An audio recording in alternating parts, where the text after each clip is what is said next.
Hey there, crew. Today we're going to read a story called The People of Corn, a Mayan story. So the Mayan people are from Latin America, and I love this book because of the illustrations, the fun story, the patterns and details and colors, but also the culture is so rich, and this story is a legend from the country of Guatemala. And I have gone to Guatemala several times and have a lot of friends there, and the people, the food, the culture, the colors, the landscape, everything about Guatemala is just fantastico, excelente. So that's why I love this story so much, and I wanted to share it with you.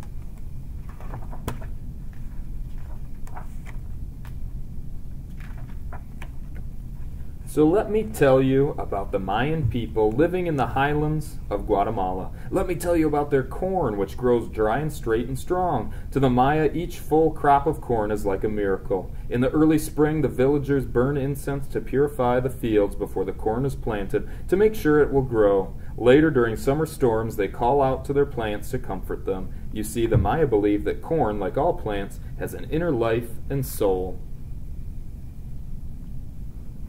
one with the earth. In the fall, when the golden corn is finally harvested, the people carry it back to their villages in sacred processions or parades, firing colored lights to the heavens in gratitude. So fireworks to express gratitude and thanks for what the earth provided, their food and nourishment.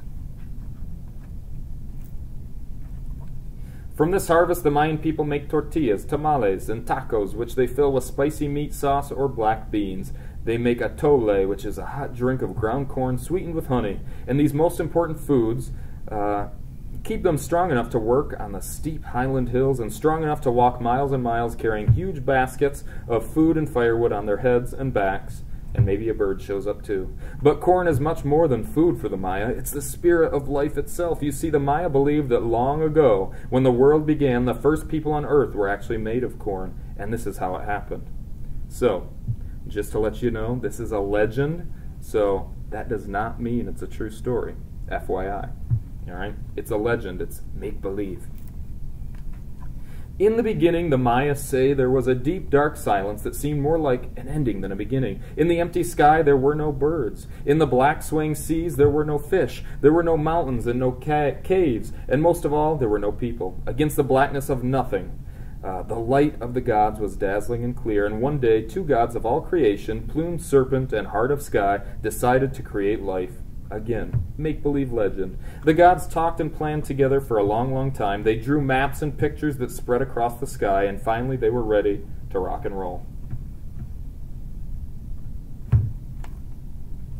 The formation of the earth was strange, magical, wonderful. At first there was only fog and clouds. Then the mountains sprouted in the seas, and the trees spread across them, forming woods and forests, and at last the gods created living creatures to dwell in the forests and in the seas. Pumas and monkeys, dolphins, sea turtles, fish. The wild beasts of the fields shall drink from the rivers, sleep in the canyons, and rest on the meadows, said the gods, and you birds shall fly through the branches of the trees. Love the colors and the animals and the painting techniques the illustrator used. When they finished, Plume, Serpent, and Heart of Sky realized they had the same wish. They wanted to be thanked for their work, so stretching across the sky one morning, they appeared to all the creatures and said, "Now you must speak and understand one another. Then say our names so that we may be honored, since we are your father and mother." But the birds and the fish and the animals, try as they may, could not speak. They could only cackle, chirp, and bellow. When the gods saw that their creatures could not pronounce their names and could not talk, or tell stories or sing songs, they were unhappy. Who would remember the beginning of the planet? Who would celebrate this gift of life they gave? Plume, Serpent, and Heart of Sky decided to begin again. This time, on the new day, they traveled beyond the heaven to visit the grandmother of the sun, who was called Grandmother Light. The great goddess was sitting at her giant loom, weaving a cloth so beautiful that Plume, Serpent, and Heart of Sky were speechless. It was the cloth of life being woven right in front of their eyes. They stood silently watching Grandmother of Light and her dancing hands, and it gave them hope. We too will use our own hands to create life, and we'll make something strong, puppet creatures made of wood. And this time we'll make sure our creatures can speak, they said. So they were inspired by Grandmother Light and her amazing tapestry. Soon the earth was filled with talking wooden people. Because they could all speak, the rulers could give them orders, and the workers understood and obeyed. They built bridges and roads and canals, and the land began to prosper. But nowhere amidst the hum of labor and cheers of success were songs of praise for their creators. Not once did the puppet people thank them for giving them life. "Now, how have we failed?" cried Plume, Serpent, and Heart of Sky. And then they realized their mistake. The wooden puppet people could work without rest because they had no blood in their veins, no breath in their lungs, but they also had no hearts, and without hearts they could never love Plume, Serpent, and Heart of Sky, so they could never truly celebrate what they made or what was made for them by Plume, Serpent, and Heart of Sky. Crazy. "Will our work of creation never be finished?" thundered the gods as they burst the rain clouds in heaven, the seas, so that a great flood cleansed the earth of people without hearts. For a long time there was a thick blackness in the sky, and rain fell day and night. The land was flooded, the crops rotted. The animals and birds scattered to distant hills and valleys to search for food and dry shelter. So a big flood came.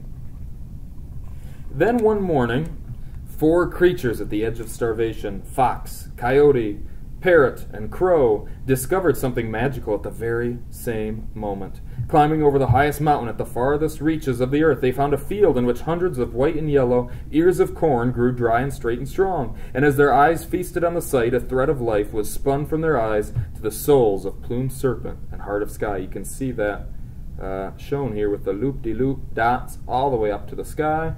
They found corn. At once, Plume, Serpent, and Heart of Sky knew that this was the true source of life, planted in mystery by Grandmother Light. The 2 gods gathered the sacred corn, ground it and mixed it with water, and fashioned the first people, the father and mothers of the Mayan people, made of corn. Ay, ay, ay. Told you it wasn't a true story. And indeed, these people of corn were filled with the wonder of the earth. Like the animals, they could run across the fields, climb the mountains, and like the wooden people, they could speak to one another and build bridges and roads. But unlike the animals and wooden puppets, the people of corn could thank and praise Plume, Serpent, and Heart of Sky because they had both hearts and voices. And with their hearts, they built immense pyramids.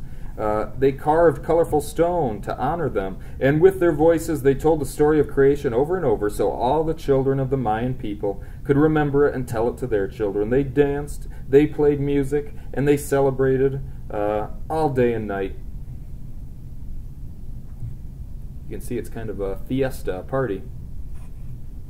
And there's the sunset, warm colors in the sky, cool purple pyramids in the background. But the gods were worried. Would the people of corn forget their birth in the hands of Plume, Serpent, and Heart of Sky? Perhaps, thought the gods. These people knew and saw too much, so they questioned the people of corn. What do you think of the senses you received? How far can you see across the land? They answered, indeed, we can see both what is near and what is far, even into the mountains and through the ocean depths. Plume, Serpent, and Heart of Sky were stunned. These people had the wisdom of the gods. Heart of Sky flashed a big bolt of lightning across the sky, and the people of corn weren't afraid. Plume, Serpent covered the sun with his wings, but the people didn't tremble in the frozen cold air. It was then that the gods realized they still had not finished their work of creation, and in no time at all these godlike people would tire of being thankful for their lives and for the corn that gave birth to them. So, in one last act, the gods Plume, Serpent, and Heart of Sky veiled the eyes of the corn people so they could no longer see beyond their own time and place. And in that one moment, the eyes of every living person became clouded, like a valley covered in the early morning mist. From then on, the corn people could only see what was near and real.